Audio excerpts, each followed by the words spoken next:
that's sort of a deficit. You know, over time, there are just teams that have each other's number all the way back in TI3 days, even when Alliance were having like their dominant period. Fnatic seemed to be able to get the W against them. It really feels like Falcons are kind of that way towards BBT. Yeah, it's crazy because you take a look. I mean, they haven't lost this series. They've only tied in 30 best seconds to battle. That's it. So besides that, we've seen a Dream League Grand Final where they 3-0'd, and we saw the ESL 1 Birmingham Grand Finals where Falcon 3-0'd BB team. So this has to be, and eventually there's going to be that mental block there, and maybe at least again this is group stages, so maybe this is where BB team can find that victory over Falcons. At least again, it's only been ties so far, but maybe this time it could be the first 2-0. Can we also just add to the level of spice as well that, remember, these two teams are, hold on, right, maybe. These two teams are 2-2 because of Team Zero's performance in their group, right? Team Zero are 3-1, I believe. I don't think they've played their next matchup yet. They've got Nouns at the end of the day. So this becomes really important because you kind of want to be facing one of those bottom two teams in one of the other groups, right? Like, if it's a 1-1, you're going to a tiebreaker for sure. You want a clean 2-0 sweep. Be able to get that 2-0 sweep or tiebreakers will be forced out here from either side. Jenkins was speaking a lot about the Sand King in particular, with the damage output that this hero can get to the late game. How do you feel like teams and I guess other heroes are able to address him to stop the Sand King from getting there? What are kind of some of your favorite ways to address this hero? Well, they were mentioning a bunch of different possibilities in the draft on the panel, which I agreed with, right? Like, just bully him from afar, make sure that he doesn't get off to that good start, because late game Sand King is just an absolute menace. You can't let him get to that stage. So really just I want to see a bunch of early-ish rotations. They've got a pretty decent hero in the Grimstroke to enable that sort of thing, like stuns on stuns on stuns. Radiant's bottom Not tower the is under tankiest hero attack. to be able to begin with, but if you give him some time, he can certainly get out of control. What are one of the side lanes that you have your eyes on currently? Is there one you feel like there's going to be a lot of action? I mean, I know the panel was speaking about top being maybe a little bit frustrating for the Conquer, but the Hoodwink could offset that, being a strong laner. And then bottom, of course, Slardar Grimstroke. They instantly said that this is a great combo between the two.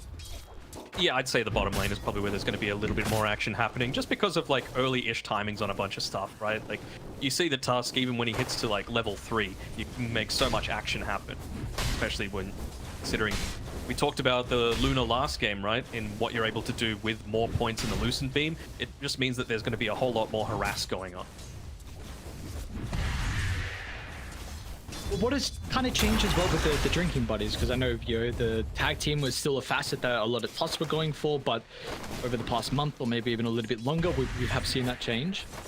I think it's just like that little bit of extra movement, right? Over the past couple of days, we've seen like people moved out of the way of like Marana arrows because of the drinking butt. It's like a pseudo blink, like a pathway to blink, I guess you could say. You know, allows you to get into range for the snowball. And you know, when you're going these ranged heroes, especially like, you know, your Wind Ranger, your Marana, even Luna to a lesser extent. I love the panel suggestion of the Gyrocopter as well. Drinking buddies is OP. Like, you max that out, plus 95 damage that you're able to get. See if that's going to be able to come into play for Mosquito. Can find the damage that they need for them to get over the finish line. Radiant's Pretty good start courier has overall. been We are seeing slain. mid lane. GPK is honestly demolishing Melrine. I'm 29 compared to the 12-1, so I think maybe it was Fear that brought up even the question of if the DK was actually going to be able to do enough to the Sand King. I can't remember if it was him or someone else, but it seems like it's a very good start, and maybe this is a reason why Melrine is forced to start to drag the wave. Yeah, I think GPK has just been doing a phenomenal job in terms of just outplaying. You know, this is just getting tons of denies, tons of last hits, using the stun to perfection. And yeah, securing a very nice start for him and his team.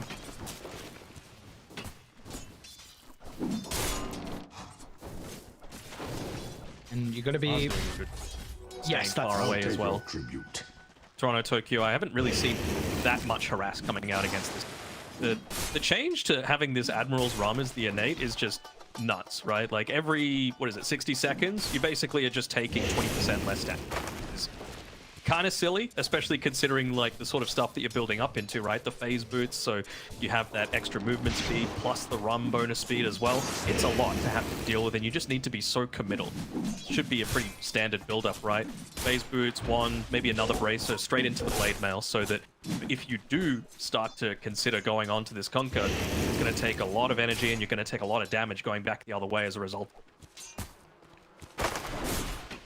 Have you been a fan of like the scepter for the Conquer? I think we saw it yesterday in one of the games we covered. I haven't seen if that's been the build on other Conquers. I'm a fan of it. I think it can be like, you know, item. I certainly not as much as before when there was the Torrent Storm as Toronto Tokyo. Gone on a little bit here, but drop down the Tombstone for now. I'm seeing more like Octarine Core. Basically just enable yourself to start spamming things out, even just reducing the cooldown of that Admiral's ROM so that you can become just that little bit tankier for yourself. You got to be so happy though. Again, the fact that you pick the Conquer early on, we see the Undying to try and counter it, but where Crit's hero was able to come into play. And maybe this is like a big reason why he went for the tree bounce trick shot as well on the Hoodwink, just to try and help secure the lane, because we have seen the other facet be buffed slightly over time, where we're seeing it really be a really big assistance for Amar. I mean, 32-4.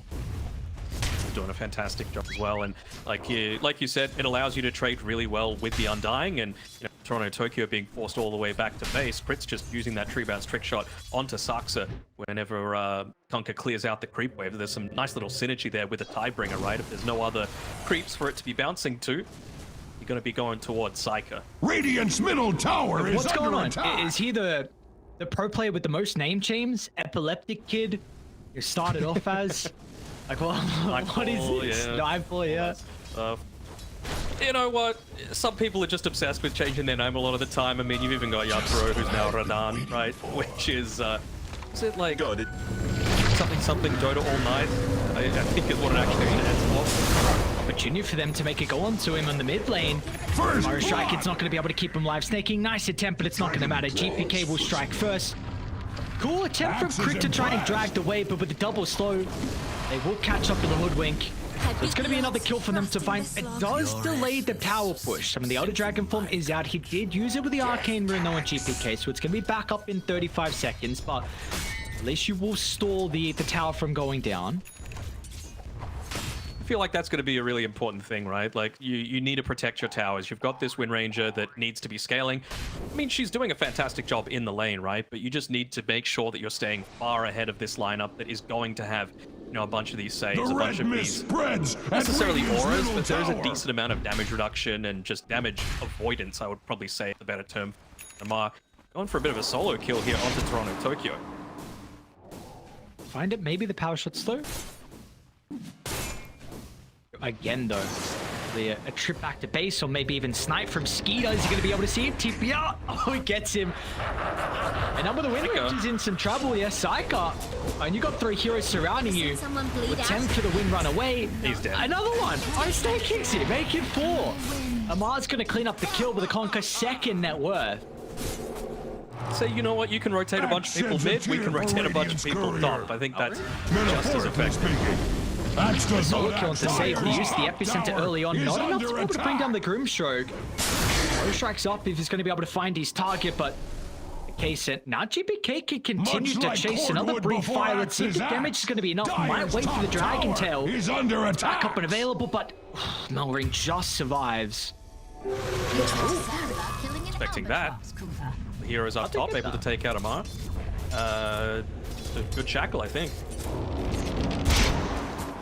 Dire's middle tower is under Evening attack. things out a little bit.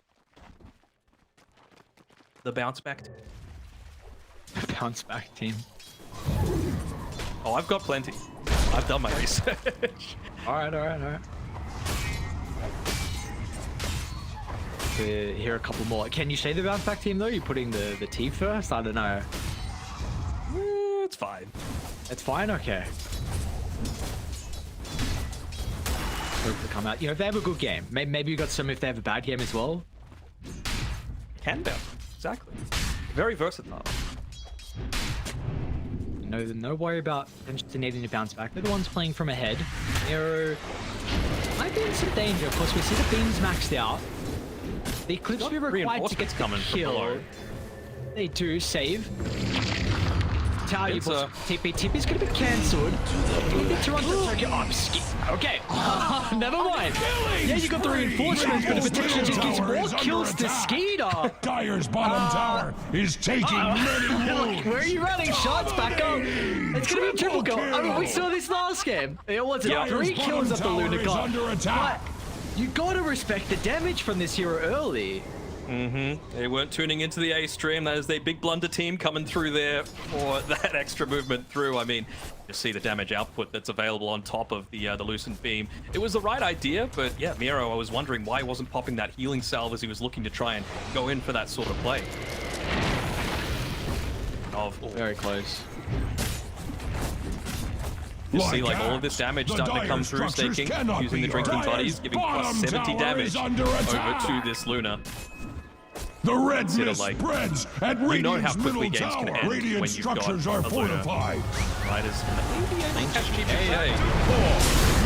See if they're gonna have the damage. Melrin will be in with the epicenter. Skeeter's gonna be here as well. With GPK 1700 health they have to go through, but the Dragon Knight, I mean, he destroyed Melrin in the lane, but this Sand King has done a great job. He's got 86 last hits. The start was looking so poor. Hold that good bottom lane. It does look like 3 heroes. BB team are going to be able to at least find Snaking, but that is not the valuable kill they were wanting, and Snake will make him work for it. Oh, I think. No way. Are you Dyer's middle serious? tower is not what it used Easy. to be. That is That's why people are going drinking buddies. You can't do that shit with tag team. Dyer's middle tower has fallen.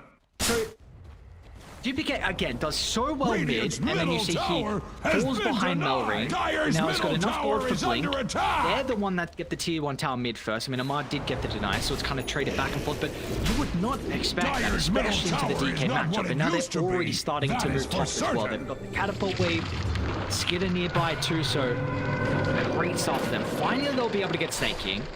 Osaka also moving down. Unless Drain. he gets Dyer's away. top There was a tower creep wave is right under there. I was attack. thinking, you know, this is maybe.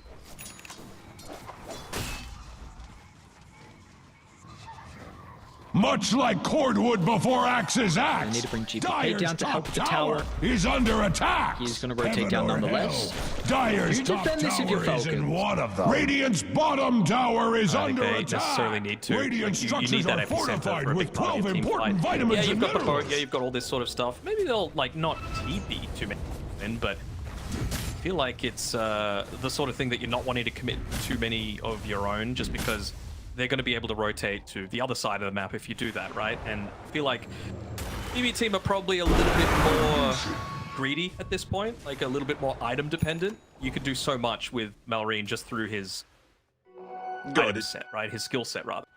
You can do a lot of with just the Eclipse online. You can do a lot with just the float online. You don't really need these Dyer's bottom tower 5 is or under more different attack. items to be able to get a lot of effectiveness. Very different story for the BB team. Dyer's bottom tower is taking many The wounds. 12 minutes in. And we'll probably see the Radiant gang squad found the come out. weakness Melrin in with the Dyer's blink, bottom the tower. sharpshooter. It turns out, if you Scan will hit be it on the mark enough, from BB it team. will fall. Great Dyer's observable bottom to try and tower is use. under Trying attack. to defend their high ground, I should say. And afraid they're going to be able to get away. Death tax.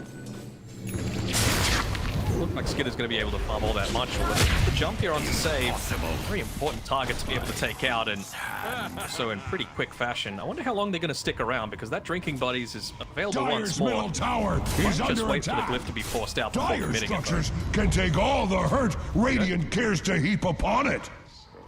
This is what I like to see. You know, a lot more aggression. Make sure you're able to get in before a lot of these like more defensive items start to come out. Like we've been saying, the BB team is quite greedy with their heroes that they've got here. So, you know, if you can look to take away a lot of that map presence, if you can look to fight before they've got a lot of their key items, it's going to put you in a really good Vision early on with that kill is going to be really important thing for them. I believe they just smoked right Wasn't next to under the it. double observer. It wasn't? Oh, the second one, maybe. The one to the south. It's like they will give them enough time to away, snaking, try and chase the toss down. But I mean, you see what they're getting across the map there. Maybe even thinking about coming through the portal is Crit and Melrin, so there actually might be a potential fight down bottom. A decent amount of vision in this area. They want to make sure that they Can't run the high don't line ground. up. Set up a GPK. Jumps over the top with the Inkswell combination. Melrin getting focused down currently. They should be able to deal with the Sand King. Drinking Buddy gets some distance away. Now with a turn. DK taking a lot of damage. X-Mark Amar's going to get the finishing blow with the Tidebringer, and back in they go. Syka's here to try and turn the tides, but the use of the ultimate, it's a lot of AoE damage, and that's enough. Syka, that's what they needed with the Wind Ranger getting into the middle. Maelstrom damage tears them apart. Save. Dire's middle tower is under attack. Like it could have been a bit of a difficult fight for them running into Radiant's a choke point. bottom They tower blinked is first, under popped the attack. initiation before Melrin was able to jump in. Too good. That tombstone lasted for ages as well. There was a lot of damage being put through Radiant's from there, bottom and tower while has that fight was fallen. happening, Skidder Are still you had 20 going to seconds do left something on his about TP, that? so wasn't able to join despite the fact that he had that amp damage rune. It would have been an entirely different story if he was part of that, not just because of the Lunar Blessing aura, but just the pure damage that would have been able to come out from that eclipse.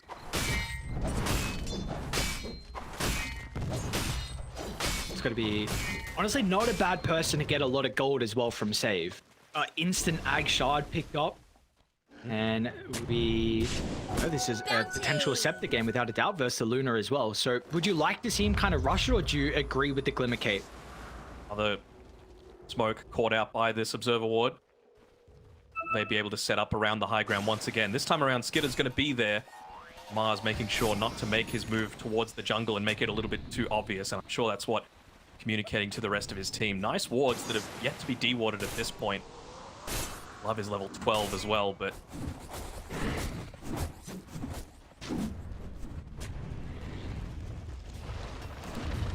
banner, who needs Roshan's banner?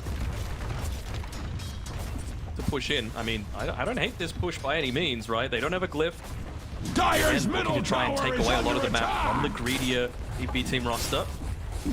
Axe observes carnage underway at Radiant's top tower. If Dire's middle fact, tower we was had worth a damn, it would still The be vision standing. game around the mid lane, giving them a lot of information from Falcons. And they have 5 wards currently set up across the map.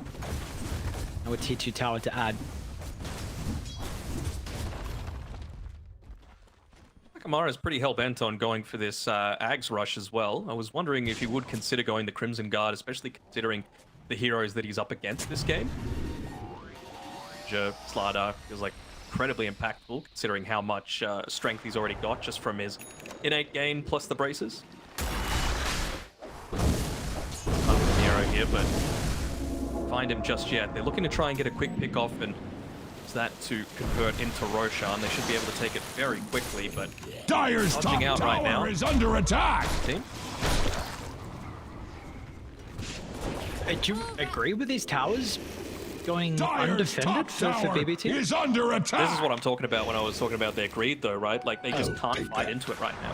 But all of their tools to be able to take effective Much team like fights cordwood now from before Falcons, Axe's but axe. you need these Dire's BKBs. top They just need to be able tower to is use under them. attack. Very close on all 3 of their cores. Probably only War about has come to 1,000-ish gold away Radiant's on each bottom of them, tower. but again, it's still a good amount of time away, so going to be able to do anything for at least the next. Radiant's bottom tower is Did you under just attack. walk into Roshan to kill Falcons? If there's BB team who have showcased they do not want to take fights, you're just looking towards the pit? You could potentially do that, or you could just look to get even more aggressive, right? Just force a fight. Say, hey, BB team, if you don't have the capabilities to do so, if you're not defending tier 2 towers, it's for a reason. You know, do you want to just go and take Roshan, which might take you, let's say, a minute? If that gives them Radiant's time to be able to get bottom into tower these is under timings where the attack. Aegis isn't actually going to be fully beneficial. They are Save just continuing. hanging behind GPK. That extra little bit of save himself with, you mentioned, the Aghanim Shard on the Inkswell. Blink away. Is in there. Vision. Yeah, they got him. Nighttime vision from Skidder. Gonna be able to scout up the Dragon Knight. And the kill they were waiting for is onto a big one. And yeah, they're gonna go straight across the map. They've still got these wards. The one behind the T2 tower is still up for another 30 seconds. Maybe a kill to be had on to save. Mallory's got a haste rune as well. They know that Save is hanging around this area. I'm not sure if that's the target that they want, or if they're going to be happy and saying, look, he has the potential to be a big part of their win condition, so let's just take him out while we can. It's that haste that I was talking about, hunting for more. Just, you know, BB team thinking that they've got a certain amount of time to be able to make the save. Blind stun, not quite.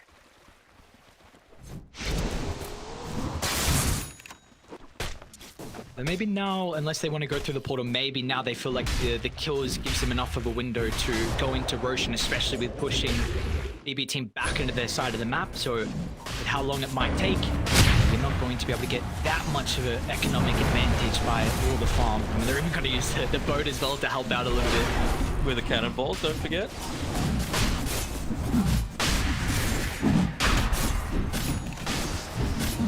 I mean, you see how scared they are at the moment. No one showing, but BB team just a couple people inside the base and just huddled up together. See what they're able to do, right? In that time, you've got now a BKB on Miero. Working on it for GPK. Obviously, that death, he didn't buy up the recipe previously, so used all of that, about 200 gold as of it.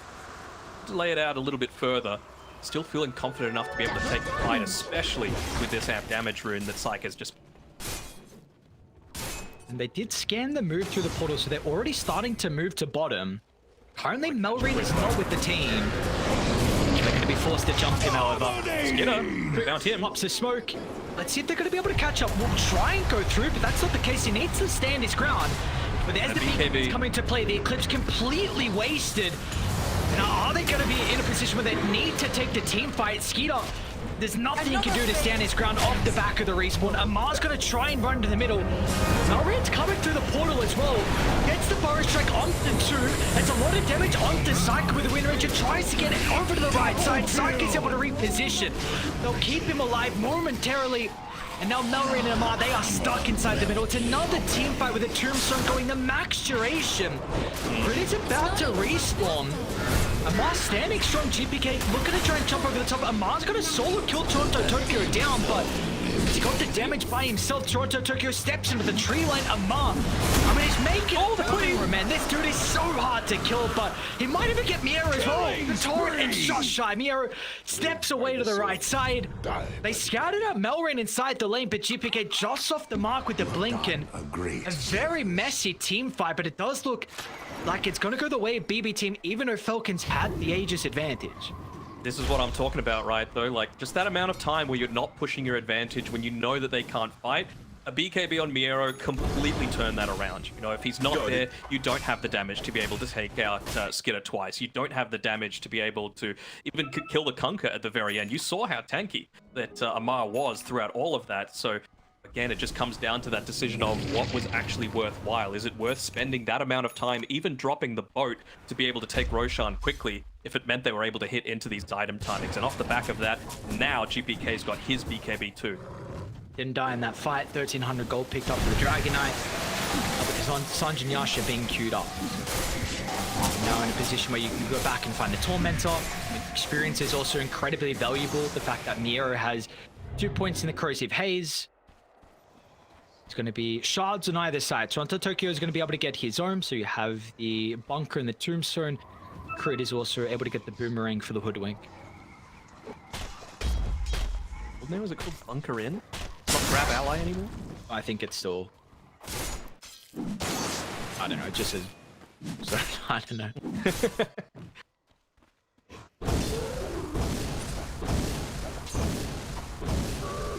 Finish up a pipe, I think. Toronto Tokyo, just a gold away from that Ring of Tarask, which is going to be very, very effective. From the Sand King. Are we now at the stage where the tides kind of turn into BB team's favor, where you have the BKBs and you're still without the Crimson Guard on Amar? Bounce back team yet? No, I would say so, just because, again, they've hit these timings. They've got a big one in the pipe now as well. You're getting a bunch of levels as well on like Grimstroke, so you've even got a lower Inkswell cooldown. You could probably get 2 off in a lot of these fights. Psycho, he's even... They're going to be able to get start. So the Sand King starts, and look at the damage output with the Dragon Knight. snowball. And he'll buy him some time. No BKB. The team is going to be able to turn it around. Skeeter drops it, clips, but Psyche is into the middle with a Rin Ranger. AoE damage, they're not going to be able to respond. Psyche will get rid of Melry. Now they'll turn to Amar. We saw how tanky Amar was previously, but that's not going to be the case inside this team fight. Torrent on his dying breath, maybe an opportunity to turn it with a glaze from Skeeter. They'll go for Toronto Tokyo next. And what was looking like a good start for BB team, we see the power of Skeeter along with Snake King's drinking buddies.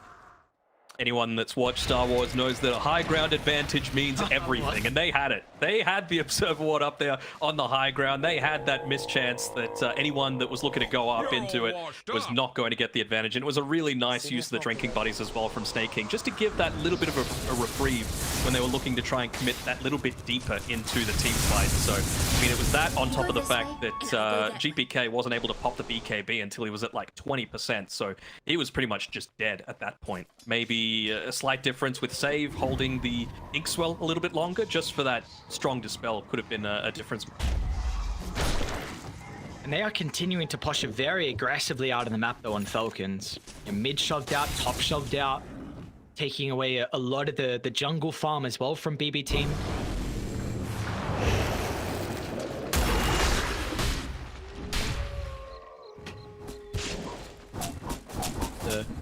Making to be a very exciting mid to late game as well. 15 to 15, 2,000 net worth lead for Falcons.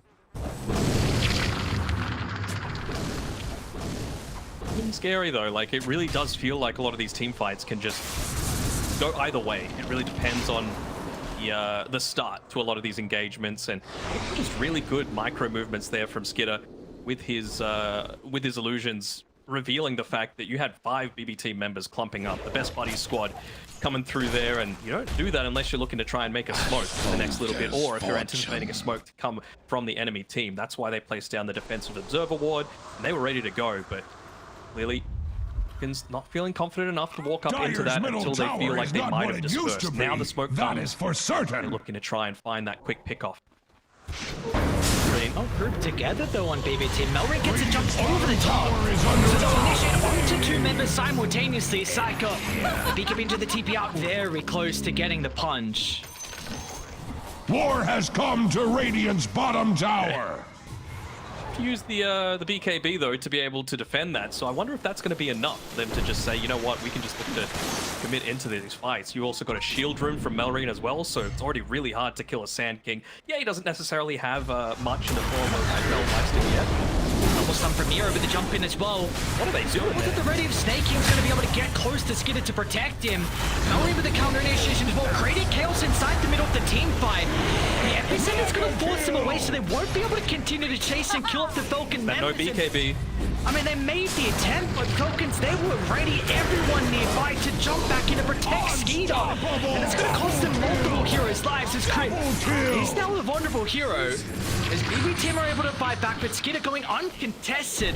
Locks onto Miero, and they get a little bit of control though. Tries to step away with the gun the cape, but looks like he's okay, but Save puts his body on the line. So another kind of messy fight. 3 for 3, no real big winners.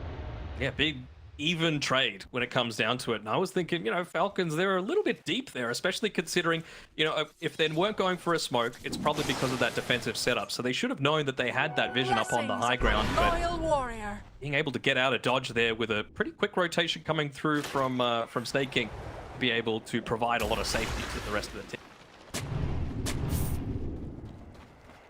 Just see all the damage coming out though. There was 8,000 damage done by Luna in the past fight, and that was pre-Kanda at that stage.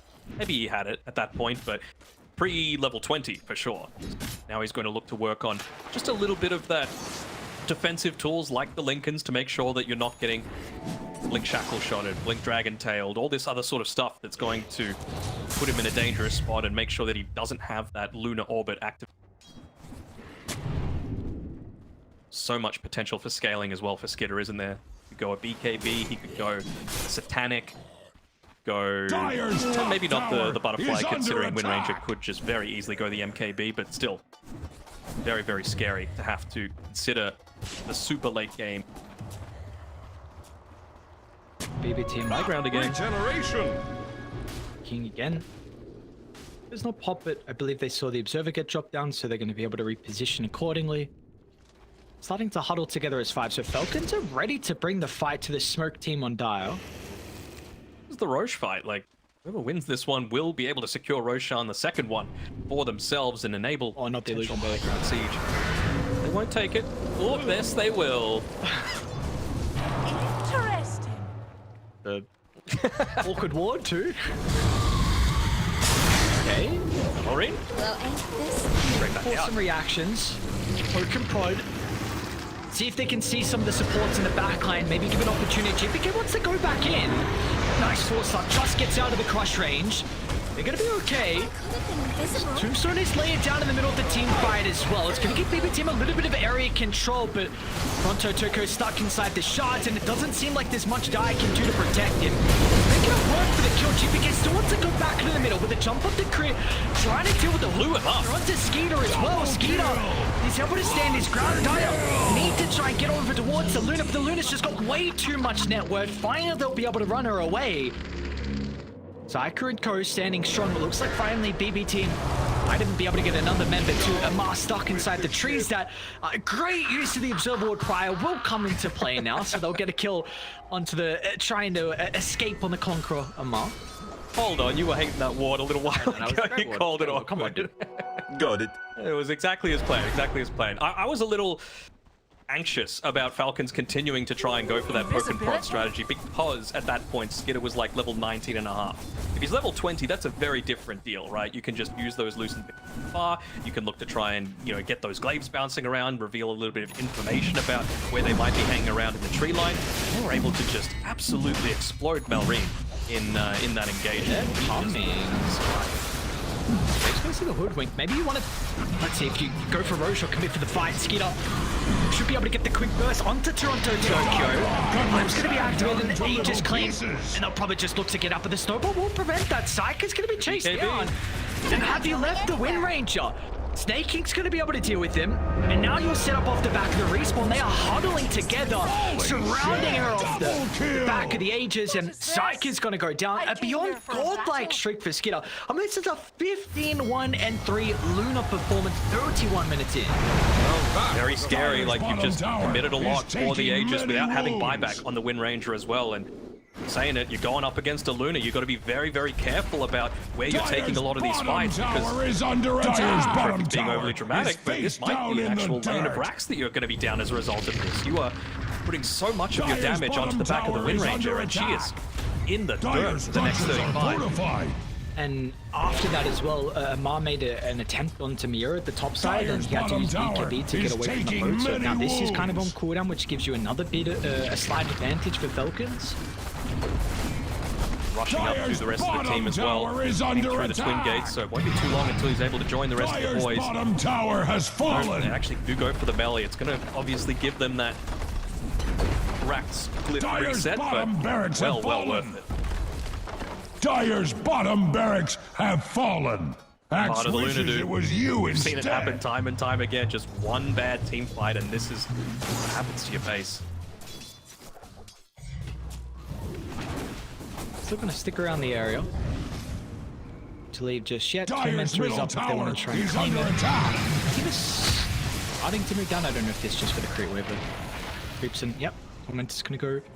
Shard given over to Snake King. So this game is kind of blown open now. 10,000 net worth lead for Falcons. Set of items starting to be worked on. We're almost at that Bloodstone.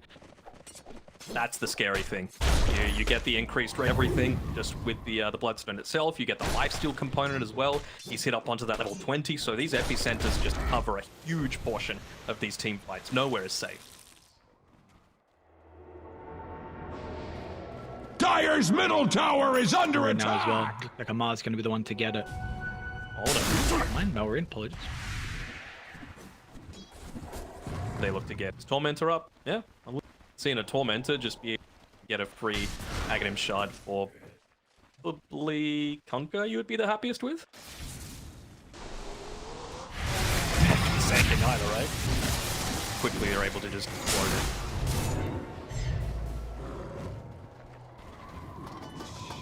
Get it for the Sand King. So Orin has the shard. Bloodstone into the Wind Waker. He's even got the ceremonial robe as well. So scary times for BB team. How do you even address these fights? Like, who is that main person they need to try and bring down for the side of Dire? Oh, really hard to say, to be honest. I think you got to try and get onto Melrine again before he's able to pop everything. If you enable him to be that counter initiation or even start the team fight on his own, he's gonna have the Shivas, he's gonna have the Bloodstone, he's gonna have all of that lifesteal coming through out of the equation. Out at this, pretty much double Malrine's health. Zamara's a bait. BKB Satanic. Very tanky. Smoke's gonna pop, they'll get the jump. Not a bad target to blow up instantly. Melrine is They found it. initiation, but it's not the greatest one for him to land in the middle. Look at the damage! Psycho flexing the potential here with the focus fire, but they have blown everything and they have nothing left now to deal with Skidder. Get Toronto Tokyo. They wanted to actually go back in. This is a fight to be had. Tombstone's still there on the high ground. Saad's going to be able to prevent the spells from being used on the task, and still they're going to be able to turn it back around. Psycho in some danger with the Gleipnir. Some reprieve, save, turns over to him next as well. GPK continuing to put his body on the line. Gem on the Another deck. round of the spells coming out. GPK will need the extra assistance out of Psycho. It's not going to latch, but now with the focus fire back up, it's going to be cautious to run just Waymailed himself. Damage from Amar. Alongo should be enough to be able to chase down GPK. Amar might be able to do it by himself. A little bit off the mark there with the combo. Didn't go for the action of the torrent. In the end, is not going to matter. He kind of makes that fight not too bad for the boys on Falcons. Dude, more than half of the damage that Psycho just took was from purely the blade mail on Amar. Like, it's crazy how much this is actually doing. And yeah, I mean, the boat is certainly coming in handy, providing a lot of extra safety, putting Amar up on the front lines. I mean, look how tanky the man is. Nearly 4k HP. He's got the craggy coat as his neutral item as well. He just wants to be able to tank up and force BB team to expend everything that they've got. You saw how effective they were in that, you know, 5 to 10 seconds, but once that's done, they've got very little left.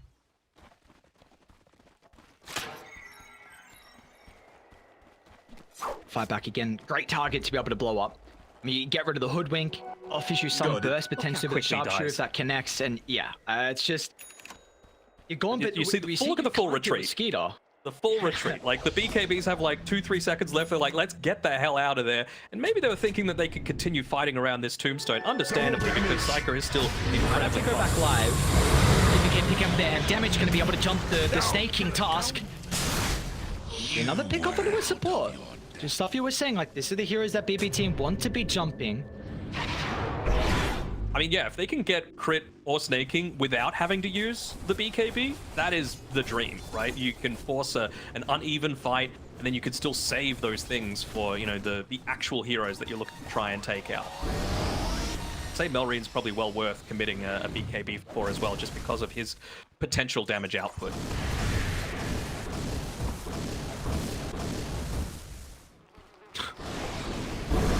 Crazy.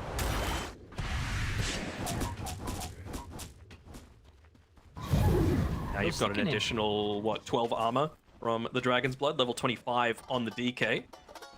Considering if he would go like an AoE, one wouldn't be the worst by any stretch. And especially considering only have a BKB on the Luna, right? So War has come to Radiant's bottom dodgeable. tower.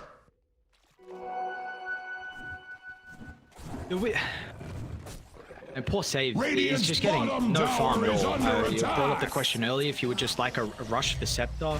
He went blink limit cape. Do you... would you prefer the scepter instead of these two items?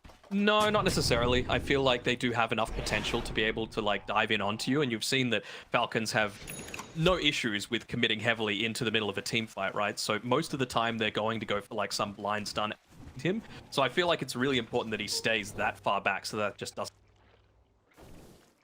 try and do anything farm here in the jungle, but he's so cautious of how long you actually around. I didn't check. Who got the neutral item. quotas? Iron Shell just wants to live as long as possible. Just checking who got the gold for the kill into the Luna. Is it DK? Probably a big reason why he jumped that Bloodthorn and jumping towards the Satanic as well. What's the probability? Sitting at 62% for Falcons currently, and we do have the potential of Roche to be up in a couple of seconds. We'll see if it's a long spawn. It's a relatively quick one, 55 seconds. Even with all this damage, though, it shouldn't be a fight that's contested up top.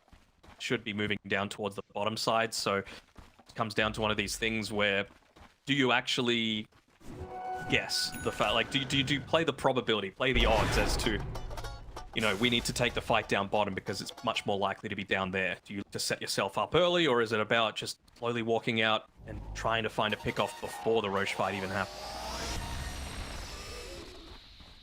They're looking to come out and maybe set themselves up. He's got the Ceaseless Dirge available, so knows that he'll have that instant respawn and be able to TP to the outpost if he absolutely to. It's like maybe they made the call to go bottom. Yeah. That bottom lane is also pushing in a little too much for GPK's liking. He's going to look to try and address that. Going to be right there as it respawns as well. They see it. Are they going to commit for it? They've got 15 seconds to be able to take this out, and I'm not sure they've got the ability. Yeah. Rather set up here. They should see that they've got the gem on the Undying as well, so there's no real point in setting up wards in the lane. That's why Snake King's getting this high ground ward set up first. Formation is actually pretty decent. I mean, Skir is tanky as hell, and he's got the boys to be able to save him.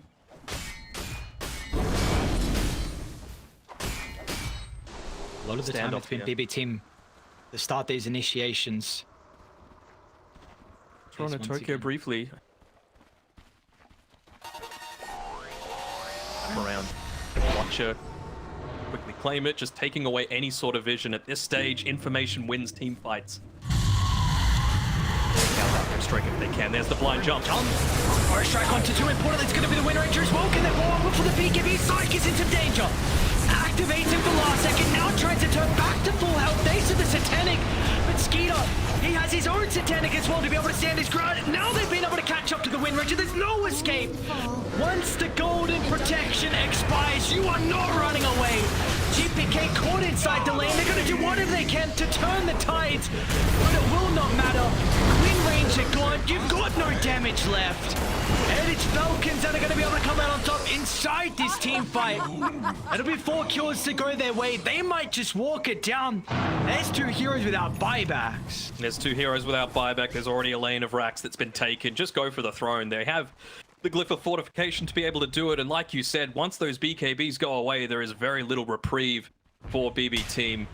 Time around was probably the only bad tombstone that we've seen from Toronto Tokyo, not getting a full understanding of where exactly the team fight would be taking place, so gets that additional benefit, and full buybacks needing to be expended for this. They don't really care all that much. And let's see if they care. Billy's gonna buy back. He does. Dire's middle tower is under attack. 25 seconds they need to the Wind Rangers back alive. GPK's gonna train. The red mist Can't save again. Couple seconds, but that's an instant dieback in. They've also got the catch on the GPK as well, so it's gonna be Falcons. It'll take game 1. It took quite a while, but what a performance from Skeeter. 20 to the radiant 2 from this Luna. That is just an exceptional showing from him. Of course, everyone else, you know, played their role. A couple of saves multiple times from Snake King as well, with, you know, the drinking bunny and the snowballs, but what a showing from the position 1 on Falcons. Yeah, I really want to highlight that first 20 minutes, though. The fact that they were able to identify the big weakness in the BB team